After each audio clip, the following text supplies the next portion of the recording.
एक मोठा प्रश्न उपस्थित केला जातोय की सैफ अली खान हल्ला प्रकरणामध्ये क्राईम ब्रांच आणि मुंबई पोलिसांमध्ये समन्वयाचा अभाव आहे का?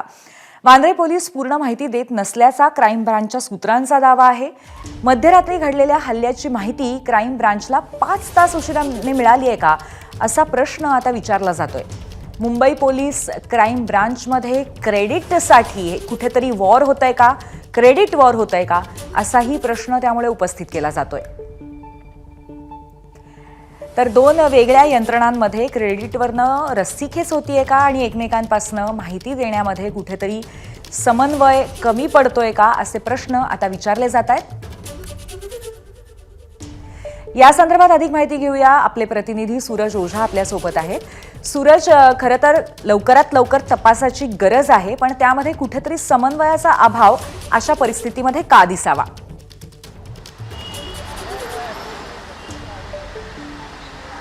नक्की असा जे सूत्र आहे ते दावा करतायत की या प्रकारच्या समन्वयाचा अभाव कुठेतरी दिसत आहे, त्यामुळे ह्याचा फायदा आरोपीला होत दिसत आहे। त्यांचा असाही दावा करण्यात येत आहे की लोकल पोलीस ज्याला सर्वात आधी ह्या प्रकारच्या जे इन्सिडेंट असतात त्याची माहिती पडते, कारण की कंट्रोललाही जर कॉल केला तर त्याची माहिती डायरेक्टली लोकल पोलीस स्टेशनला दिला जातो आणि SOPचा भाग असल्याने क्राईम ब्रांचला ह्याची माहिती देणे गरजेचं असतो। मात्र दावा असा केला जातोय की क्राईम ब्रांचला ह्या प्रकारची माहिती शेअर केली जात नाही। जेव्हा DVR जे महत्त्वाचा तपासाचा भाग असतो त्यात संशयी कॅप्चर झाला असतो, तोही देखील क्राईम ब्रांच बरोबर शेअर केला जातो नाही, असाही दावा केला जातोय। मात्र हे जे दावे आहेत जर खरे असणार तर हे जे श्रेयाचा जो वाद आहे त्यामुळे याचा फायदा होत असल्याचा दिसत आहे आरोपीला, आणि त्यामुळे आता 30 तास उलटून गेले तरी देखील आरोपी कुठे आहे, कोण आहे, कोणत्या लोकेशनला तो गेला असावा, या प्रकारचं कुठल्याही माहिती सध्या पोलिसांकडे नाही आहे। पोलिसांनी त्यांची वेगवेगळी पथक नेमलेली आहे। जे लोकल पोलीस आहेत त्यांनी तब्बल 20 टीम नेमलेली आहे, जी वेगवेगळ्या ठिकाणी त्यांना डिस्पॅच करण्यात आला आहे।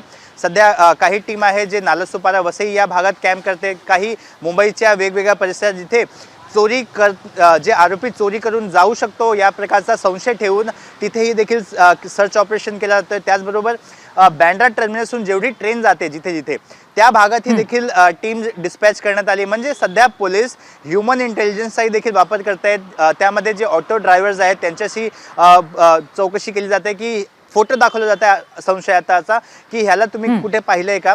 तर या प्रकारची चा जो तपास आहे सध्या पोलीस करत आहे। दावे केले जात आहेत की क्राईम ब्रांच आणि लोकल पोलीसमध्ये समन्वय नाही आहे, पण हा दावा आहे।